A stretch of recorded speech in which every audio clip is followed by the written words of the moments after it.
Quase que ao orar eu esqueça tudo ao redor, pra que nada me venha impedir do teu trono a graça fluir. Vem, meu ser, transformar meu amor, que do alto te mano, Senhor, possam todos os que aqui estão, bem unidos, estar em oração. Vem, Senhor, elevar os que diante de ti hoje estão, em espírito de oração, procurando o mundo deixar. Vem, meu ser, transformar teu amor, e do alto. Olá, minha querida Primeira Igreja Batista em Éden, meus queridos irmãos, meus amigos, você que está me acompanhando. Nós vamos continuar hoje então. Nessa semana estamos pensando como vencer a minha depressão. É um momento em que muitas pessoas estão com a depressão aflorada, esta que tem sido a doença do século. Então nós vivemos um período em que até crianças estão deprimidas e também até animais ficam deprimidos. E então nós precisamos ver biblicamente como lidar com a depressão e como vencer a depressão na nossa vida. É o que nós estamos fazendo nesta semana. Então nós estamos na quarta-feira, esse é o terceiro estudo da série, e nós vamos ver então, vamos continuar. Nós vimos o primeiro erro, é concentrar-se nos seus sentimentos e não nos fatos. Nós vimos que esse é o primeiro erro que leva uma pessoa à depressão. Ao invés de olhar os fatos claramente, entender exatamente o que está acontecendo, a pessoa fica preocupada, fica então concentrada nos seus sentimentos. O segundo erro foi comparar-se com os outros. Quando Elias, por exemplo, ele se compara com os outros, ele diz: eu não sou melhor do que os meus antepassados. Então, ao invés da gente se concentrar nos fatos, a gente fica se comparando com os outros. E hoje, então, nós vamos ver o terceiro erro. O terceiro erro. Elias aceitou, então, falsas acusações. Ele mesmo faz acusações a si próprio e ele, então, aceita falsas acusações. No primeiro livro de Reis 19, estamos lendo, então, esse trecho do primeiro livro de Reis, capítulo 19, o verso 10 diz assim: ele respondeu: tenho sido muito zeloso pelo Senhor, Deus dos exércitos. Os israelitas rejeitaram a tua aliança, quebraram os teus altares e mataram os teus profetas à espada. Sou o único que sobrou e agora também estão procurando matar-me. Então, Elias, ele tece essas falsas acusações contra si. Ele acha que é isso que está acontecendo e ele acredita nisso e ele então coloca isso diante de Deus na oração. Elias estava dizendo: eu trabalhei duro durante 3 anos. Ele estava dizendo: Deus, eu me esforcei. Mas eles não aprenderam, eles não deram ouvidos, eles continuam rebeldes contra o Senhor, voltaram-se contra o Senhor. Ele está dizendo: eu realmente tentei, mas eles ainda estão vivendo de um modo perverso, de um modo malvado, eles ainda estão vivendo longe do Senhor. Nessa depressão de Elias, ele culpou-se por não ter conseguido levar o povo a seguir a Deus como deveriam seguir. Ele traz para si essa culpa. A culpa foi minha, eu trabalhei duro, eu me esforcei, mas eles quebraram os teus altares, eles viraram as costas para o Senhor. Elias está dizendo: a culpa é minha, a culpa é minha. Então, em sua depressão, ele assume a culpa pelo fato da nação ter se voltado contra Deus, ter se voltado as costas para Deus. Elias culpou-se por aquela situação. Elias se culpa por uma situação que não dependia dele. Ele pregou, ele foi um excelente profeta, um dos maiores profetas. Ele fez o trabalho dele, mas ele não tinha o poder de convencer as pessoas tinham o livre-arbítrio, então cada um decidiu por si.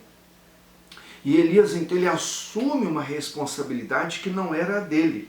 Quando assumimos uma responsabilidade que Deus nunca quis que assumíssemos, nós tornamos o nosso fardo muito pesado. E a situação então fica difícil para ser desenvolvida, e aí entramos numa depressão. Se você costuma ajudar pessoas, você vai entender, vai perceber o que é que nós estamos dizendo. Por exemplo, se você costuma ajudar pessoas, você vai chegar no final e vai perceber que não valeu muito a pena ajudar essas pessoas. Você, por exemplo, se você é uma pessoa que ajuda filhos, ajuda o cônjuge, ajuda famílias, ajuda um funcionário, um trabalhador, você vai perceber que eles não corresponderam à sua expectativa. As pessoas reagem de maneira diferente daquilo que a gente espera. E você não pode assumir a responsabilidade pela decisão que elas tomaram. Você diz, eu falhei com meu cônjuge. De repente você não falhou, você fez tudo o que poderia fazer, que deveria ter feito, mas o cônjuge, ele respondeu, ele agiu do jeito dele, ele tem livre-arbítrio. Aí você diz, eu falhei com os meus filhos, ajudei, não sei o que, falhei. Não falhou, de repente. De repente você fez o que deveria ter feito, mas os filhos, eles agiram, eles reagiram do jeito deles. Os filhos têm seu livre-arbítrio. Eu gosto muito nesse momento de lembrar de Caim e Abel. Adão e Eva deram o mesmo ensino aos dois filhos. E cada um agiu de um jeito, cada um respondeu de um jeito. Deus deu livre-arbítrio a ambos e cada um reagiu de uma forma. Então nós não podemos assumir a responsabilidade pela decisão que os outros tomam.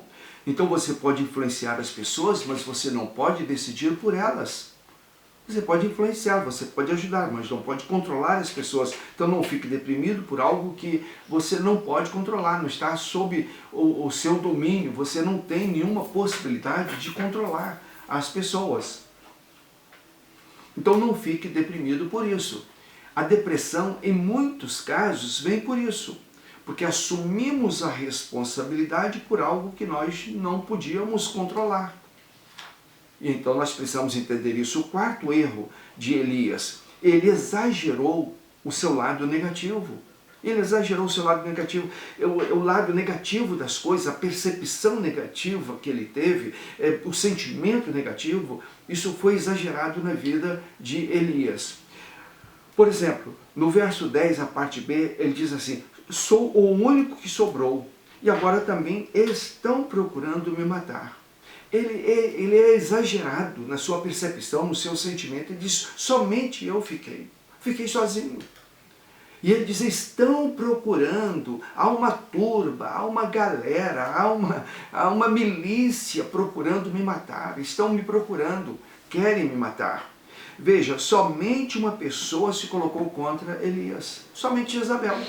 O rei não se colocou contra Elias, os outros, ninguém mais, somente Jezabel. Mas ele diz, estão procurando me matar, há um exército atrás de mim, há uma milícia atrás de mim, todo mundo quer me matar.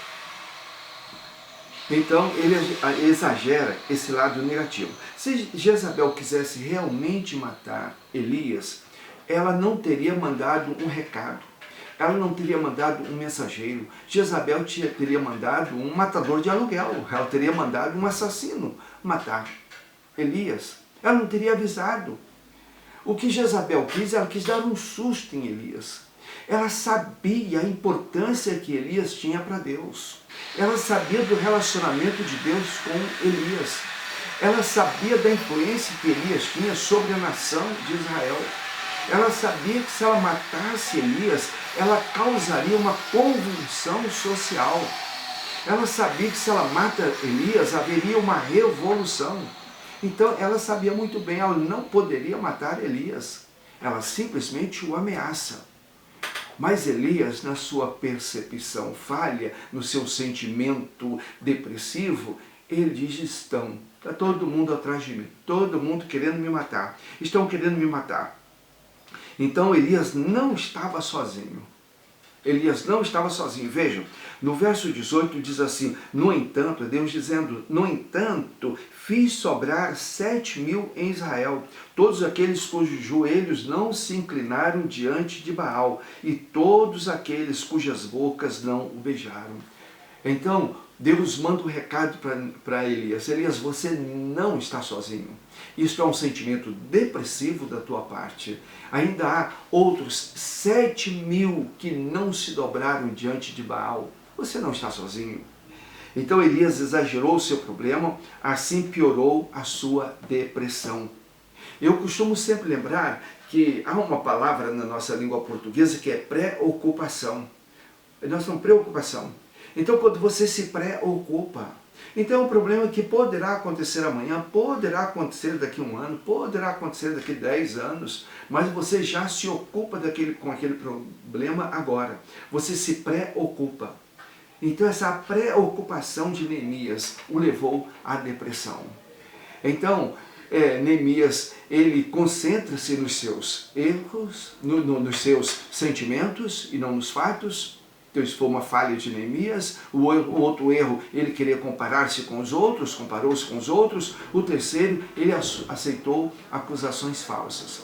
Então se você, meu irmão, minha irmã, meu amigo, você que está me ouvindo, está aceitando essas acusações falsas, você está exagerando essas acusações, então você está falhando e você vai provavelmente entrar em depressão e você é um candidato à depressão. Amanhã nós vamos começar a ver o remédio de Deus para a depressão, o receituário de Deus, o que é que Ele tem para nos ministrar, para curar a nossa depressão. Então que Deus te abençoe, eu te aguardo amanhã para a gente continuar então nesse estudo e possamos aprender juntos a como lidar e como vencer a depressão. Vamos orar? Nosso Deus, nosso Pai, eu te agradeço por esse privilégio de estarmos juntos, meditando, Pai, na Tua Palavra e naquilo que o Senhor tem para nos dizer sobre a depressão, para como vencermos a depressão. Peço a Tua bênção sobre todos nós. Nos abençoe, Pai, nos abençoe.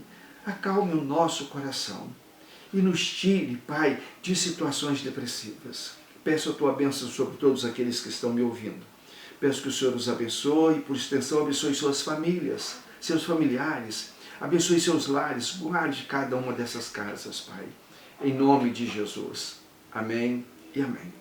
Que Deus te abençoe. Agora tem o seu momento na presença de Deus. Se você está em família e com a família, graças a Deus, ore com a família e pela família. E depois tem o seu momento a sós com Deus. Vá lá, derrame a tua alma no altar do Senhor. Se você estiver num local que você possa fechar a porta, feche a porta. Fale com Deus, converse com Deus. Ore pela sua família, ore por você, ore pela nossa igreja, ore por mim, ore pelos diáconos da nossa igreja, os líderes da nossa igreja, as faixas etárias da nossa igreja. Eu tenho pedido muito carinhosamente para que oremos pela terceira idade da nossa igreja. E também não se esqueça de orar pelo nosso querido Brasil. E ore pela sua cidade, no nosso caso, pela cidade de São João de Meriti. Estamos nesse período de eleições. E então nós estamos aqui pensando, escolhendo em quem votar, no prefeito, no vereador. Então que possamos fazer isso na presença de Deus. Busquemos a direção de Deus. Que Deus te abençoe. Deus abençoe a sua família. Fique com Deus. E até o próximo momento de oração. Amém?